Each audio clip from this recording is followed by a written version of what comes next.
आप अपनी spiritual capacity को बढ़ाएं। मैंने लोगों को देखा है, जैसे ही आशीषित होते हैं दूसरों पर अटैक करते हैं। जैसे ब्लेसिंग, बेबी की ब्लेसिंग आई, अपनी ननान के ऊपर अटैक, क्योंकि उसकी अभी बेबी नहीं। जैसे ही गाड़ी ली, ले भैन जी साडे को तो कार असी किहड़ा हुण तुहाडे वांगू साइकिल ते जाना हुंदा।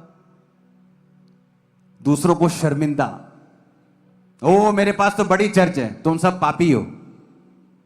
दूसरों को शर्मिंदा, अपनी आशीष से दूसरों को क्या करना? शर्मिंदा करना, अपने पैसों की रौब, अपनी पैसों की धौंस दिखाना। परमेश्वर जानता है ये चीजें रॉन्ग हैं। अगर आप अपनी कैपेसिटी बढ़ा लें कि प्रभु देख, तूने मुझे बरकत दी, तूने मुझे पैसा दिया, तूने मुझे प्रमोशन दी, मैं और पवित्रताई में बढ़ूंगा, और प्रेयर करूंगा, मैं और अधिक जाऊंगा। होता क्या है, प्रभु आपको एक बड़ी गंदी मुसीबत से निकालता है। अब जो 6 घंटे बाइबल पढ़नी चाहिए थी, वो 6 घंटे आपका फोन आप लगे हैं, आप टीवी पे लगे हैं, फोन पे लगे हैं, आप दुनिया के कामों में लगे हैं। पहले आपको कोई जानता नहीं था क्योंकि आप गरीब थे, अब आप अमीर हो गए, अब आपको सब लोग जानते हैं। अभी किसी की पार्टी, कभी किसी की पार्टी, कभी किसी की पार्टी, कभी किसी की बर्थडे पार्टी। अब आप उस तरह से प्रार्थना नहीं कर रहे हैं, अब आप उस तरह से काम नहीं कर रहे हैं। तो परमेश्वर जानता है कि ब्लेसिंग्स के साइड इफेक्ट क्या हैं। तो परमेश्वर यह अब मेक श्योर करता है कि वो आपको ब्लेस करना चाहता है, फाइनेंशियली ब्लेस करना चाहता है, हील करना चाहता है, डिलीवर करना चाहता है। लेकिन वो ये चाहता है कि आप उतने बुद्धिमान हो कि आप इस आशीष को ले सकें, और जब आशीष आपको मिल जाए तो उस आशीष से आपका नुकसान ना हो। कितने मेरी बात को समझ रहे हैं? तो वो कैसे होगा? जब आप ईश्वरीय बुद्धि को हासिल कर लेंगे। ईश्वरीय बुद्धि हासिल कैसे होगी?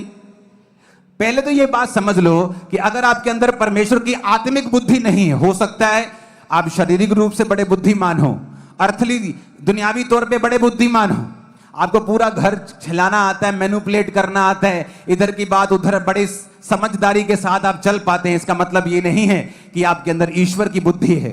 आपके अंदर पढ़ाई की बुद्धि हो सकती है, इसका मतलब ये नहीं आपके अंदर ईश्वर की बुद्धि है। और कुछ तो शैतानी बुद्धि के होते हैं। लेकिन क्या आपके अंदर परमेश्वर की बुद्धि है? अगर नहीं है तो पांडा को देख लेना। जब परमेश्वर ने उसे डंब बनाया है, एक मूर्ख होने के कारण उसे कितना फालतू कामों में लगे रहना पड़ता है। 40 बार वो टॉयलेट जाता है और एक दिन में वो 500 मीटर से ज्यादा ट्रेवल नहीं करता। कितना होता है 500 मीटर? आधा किलोमीटर। कितना होता है? आधा किलोमीटर। वो पीछे के बाथरूम से लेके चर्च की एंट्री तक आधे किलोमीटर से थोड़ा ज्यादा है। आधा, इतना ही। वहां से लेके पूरे दिन में वहां तक ट्रेवल करता है। लेकिन जो दूसरे भालू हैं वो कितने कितने किलोमीटर निकल जाते हैं। इतना कम ट्रेवल क्यों कर पाते हैं? क्योंकि एनर्जी कम है। जब एनर्जी कम है तो ज्यादा चल नहीं पाता, बच्चे नहीं पैदा कर पाता क्योंकि विजडम कम है। ये सारी चीजें एक ही कारण से हैं। बच्चे कम पैदा कर पाना, कम चल पाना, एनर्जी कम होना, फालतू चीजों में लगे रहना, बुद्धि की कमी की वजह से। आज एक विश्वासी क्यों सफर कर रहा है? उसके पास पैसा होना चाहिए, गरीब क्यों है? क्योंकि उसे लगता है कि मैं तो थोड़ा सा पैसा है मेरे पास, मैं तो दिहाड़ी करता हूं। लेकिन उसे यह नहीं मालूम परमेश्वर के वचन में क्या लिखा है कि चाहे तू थोड़ा कमाए ज्यादा कमाए, जब तू टाइथ देना शुरू करेगा, परमेश्वर तेरी हदों को बढ़ाकर तुझे चौड़ा करेगा और तुझे ये मेक श्योर करेगा कि तेरी लाइफ में बरकत बढ़े और तू फाइनेंशियली ऊपर जाए। लेकिन क्यों? बुद्धि की गरीबी हमारी लाइफ में इसलिए नहीं है क्योंकि हम पैसे की कमी की वजह से, गरीबी इसलिए है बुद्धि, आत्मिक बुद्धि कम होने की वजह से हम गरीब हैं। परमेश्वर आपको सब चीजें दे सकता है अगर आप उसे यकीन दिलवा दें कि परमेश्वर मैं वफादार रहूंगा, वचन में रहूंगा, पवित्रताई में रहूंगा, मैं हटूंगा नहीं। जब आपको पाप करने का मौका मिले, आप उसको साबित करें कि आप पाप नहीं करेंगे। जब परमेश्वर को ये साबित हो गया और मेक श्योर हो गया कि आप डंप नहीं हैं, आप स्पिरिचुअल बुद्धि को ले रहे हैं, मैं आपको बोल रहा हूं, ये आपके लिए एक मास्टर की है जो मैंने आपको बताई है। आपकी लाइफ की चारों दिशाएं अनकाउंटेबल ब्लेसिंग से भरी होगी। आप जितना लंबा ऊंचा जाना चाहें आप जा पाएंगे। और मेरे को आमीन जरा खड़कने वाला चाहिए आज। मैं ये चाहता था कि मैं आपको आराम से आज वचन दूं पहले, ताकि आप ये बात समझ सकें कि अगर आपके पास आत्मिक बुद्धि की कमी है तो चारों दिशाओं में आपको बाउंड्री नजर आएगी, लिमिटेशंस। एक लेवल तक ही आप आगे बढ़ पाएंगे, उसके आगे आप नहीं जा पाएंगे। आज चर्च में कितने लोग बैठे हैं जो बिजनेस करते हैं, कोई ठेकेदार है, कोई हेड मिस्त्री है, कोई बड़ी सी कंपनी खोल के बैठा है, कोई प्रोड्यूसर भी है, कोई अलग अलग तरह के बिजनेस हैं। अपने बिजनेस में आप कितने वफादार हैं? क्या आप चोरी करते हैं? क्या आप दूसरे का नुकसान करते हैं? क्या आप दूसरों को ओवर बिलिंग करके देते हैं? क्या आप दूसरे से झूठ बोलते हैं? ये चीजें हैं जो परमेश्वर आपकी देखता है कि आप में आत्मिक बुद्धि कितनी है और आपको कितना बढ़ाया जा सकता है। क्योंकि अगर आप क्रिश्चियन हर प्रभु के हाथों में हैं, वो आपके लाइफ के आसपास टेक केयर करता है कि आपको किस दिशा में वो कितना आगे लेके जाएगा। लोग शारीरिक बुद्धि से अमीर हो सकते हैं, मिलियंस ऑफ फॉलोअर्स पाके भी बाद में वो सुसाइड कर लेते हैं। क्यों? क्योंकि उनमें ईश्वरीय बुद्धि नहीं है। कैसे होती है हासिल ईश्वरीय बुद्धि? पहली बात, चाहे आप इस दुनियावी तौर पे मूर्ख हो, आप इंटेलेक्चुअल तौर पे ना पढ़े लिखे हो, तब भी आप बुद्धिमान हो सकते हैं। कैसे? जो बाइबल में वचन लिखा है उसे मानना शुरू कर दें।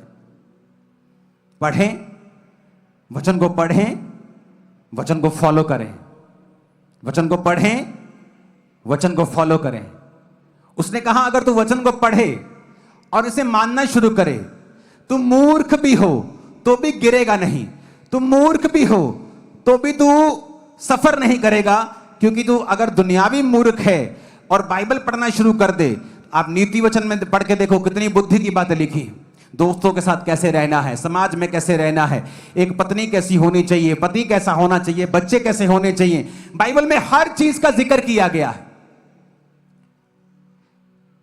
आज कितने घर हैं सेलिब्रिटीज से लेके आम लोगों से लेके जो टूटे हुए हैं। क्यों? क्योंकि बाइबल का वचन क्या कहता है? जब एक औरत की शादी होती है तो वो अपने हस्बैंड के मम्मी पापा को क्या बोलती है? मम्मी और पापा। और हस्बैंड वाइफ की मम्मी पापा को क्या बोलता है? मम्मी और पापा। क्यों? क्योंकि वचन में लिखा है कि तुम दोनों अब एक तन हो। जब तुम्हारा तन एक हो गया तो तुम्हारा सब कुछ एक है। तुम्हारे माता पिता भी अब एक हो चुके हैं। लेकिन आज कितने बंदे हैं जो अपने सास और ससुर की इज्जत करते होंगे? क्यों नहीं करते? क्योंकि दुनिया में उनको सिखाया नहीं गया।